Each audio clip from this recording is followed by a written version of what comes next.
La liturgia vuelve a proclamar el prólogo del Evangelio de San Juan. Supongo que os habrá llamado la atención, bueno, ese Evangelio lo leímos recientemente en el día de Navidad.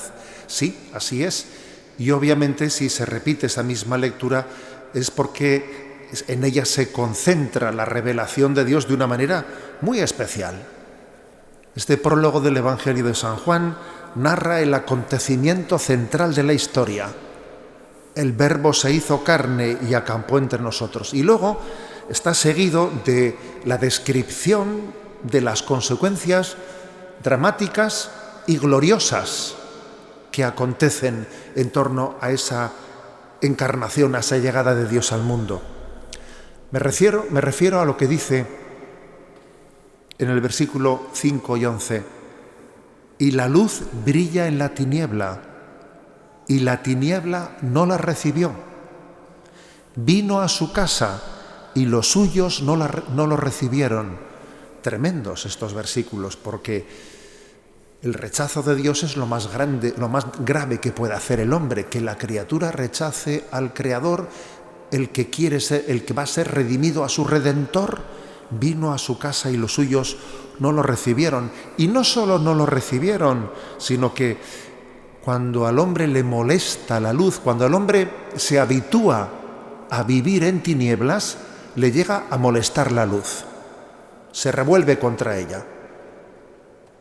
Los ojos acostumbrados a vivir en oscuridad dicen que apaguen esa luz, que me molesta, que me hiere. Es el rechazo de la revelación de Dios.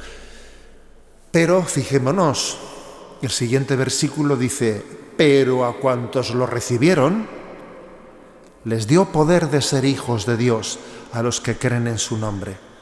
Y es muy importante que nos centremos en esto, obviamente, no solo en el drama de ese rechazo, sino en ese don de la santidad. Porque a veces nos preguntamos por qué Dios se arriesgó creando al hombre libre, sabiendo como Dios sabía, porque Dios lo conoce todo, sabiendo que de esa decisión de crear al hombre en libertad se iban a derivar tantos males, porque anda que el hombre con su pecado no ha realizado cosas graves en la historia de la humanidad.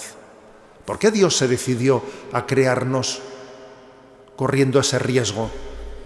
Bueno, porque Él también sabía cuánta santidad se iba a derivar de ese crear al hombre en libertad. Cuántas cosas buenas el hombre iba a ser capaz de hacer siendo santo. Si Dios decidió llevar adelante su plan de redención, me atrevo yo a decir que es porque bien sabía Él que se iban a derivar más bienes que males. Luego vamos a centrarnos en lo positivo.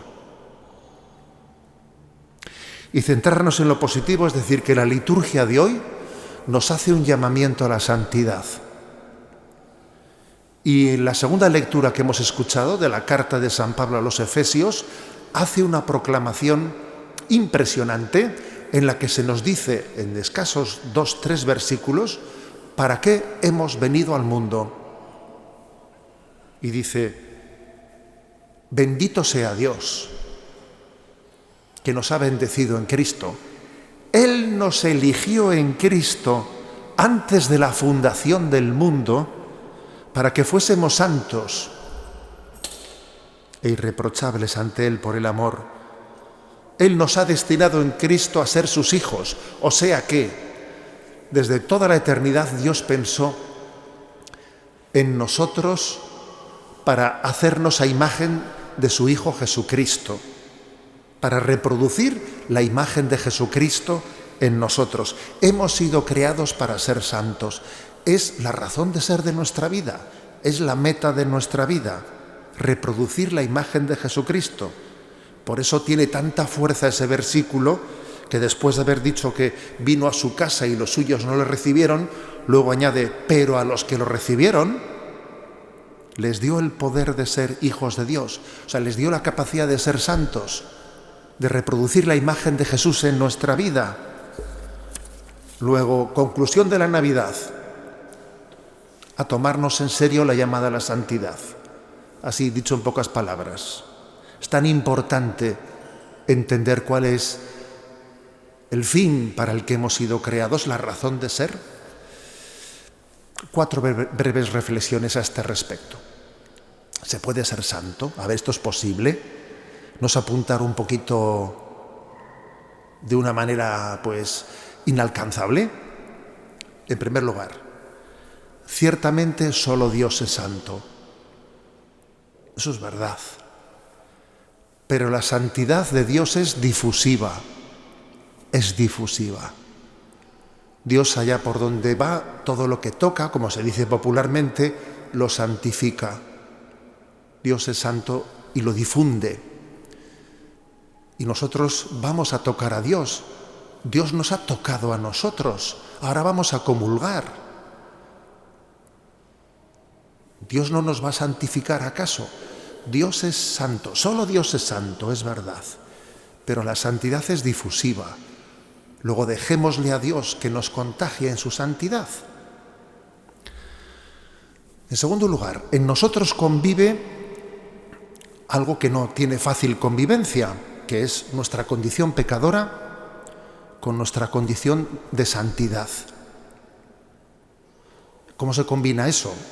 Ya sé que es difícil. También se suele decir del hombre que el hombre es un animal racional, y también ser animal irracional, menuda bomba. A ver cómo se conjuga ser animal irracional, que tiene difícil conjunción eso, ¿no? Algo así pasa con eso de ser pecadores y ser santos. Cuando vivimos en gracia de Dios, y esa es nuestra meta, vivir en gracia de Dios, el Espíritu Santo habita en nosotros y somos santos. Vivir en gracia de Dios, que es lo que la Iglesia nos pide para comulgar correctamente, intentar luchar contra los pecados mortales y vivir en gracia de Dios, eso nos hace santos. Es una santidad ontológica. El Espíritu Santo habita en nosotros. Pero al mismo tiempo, eso convive con una condición pecadora, porque todavía no está completada, no está perfeccionada esa tarea de santificación. Pero bueno, Dios está en ello y el Espíritu Santo sigue actuando.